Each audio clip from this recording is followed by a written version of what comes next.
What's up, everybody? Today we're working on the Green Bastard. It's affectionately called this because it was a one-owner 2001 Honda Civic. It was never modified before I got it. It was bone stock. As you can see, I've already butchered the wiring system and the valve cover. And there's a couple bolts missing out of the exhaust manifold that I installed, but otherwise it's a pretty clean car. And today we're going to be butchering the suspension. I'm going to be cutting the springs. I've installed some spring compressors here in the front, but I just went ahead and cut the back because I am going to install some lowering springs, but right now it's just cut springs. Okay, so here's what the stock exhaust looks like next to the aftermarket one. I believe this is what's called a 421 exhaust header. As you can see, it doesn't have the cat, but it already has the bungs welded on for the O2 sensors. As you can see here, there's a big old crack in the stock header, so that's the main reason why I'm replacing it. Not that I had any particular desire to go towards a catless system, but as you can see here, the exhaust piping itself is significantly larger, and it's just a better design for flow and for performance.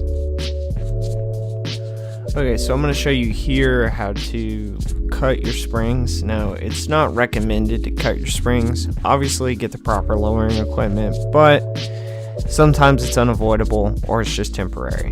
So that's what I'm going to show you here today. So what you want to do is you want to cut the spring right here where the end is, if that makes sense. Where the bottom of the spring ends is where you want to cut. It'll lower it about 2 inches on this specific model Civic. So here I am just cutting the spring. Always wear proper equipment. Now the spring is under tension, so it will pop whenever it's finished. Nothing to worry about. It's not going to hurt you. It's not going to go anywhere if it's attached properly. So you should be okay. As you can see, I'm holding the brake line out of the way while I'm doing this, and I'm just doing a clean cut, and then we're going to pull out the leftover spring.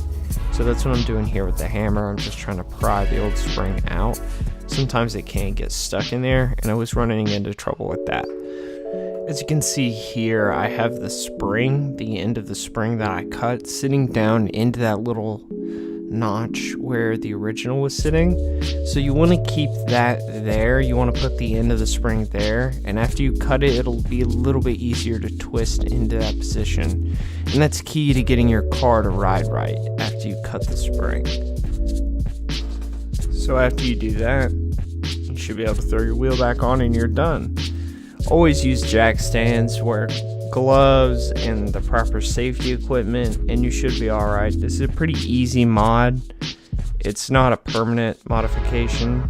I would always recommend using lowering springs, but if you have to, cutting the springs is always a good option for just a quick project to do on the weekend. Alright, first week of 2019, a video out. Wow, staying productive. 2019's a new year, new me, and it should be a new you as well. You should subscribe and like this video so I can do more content, and I might even upload. Nah, I'm just kidding. 2019's still the same me.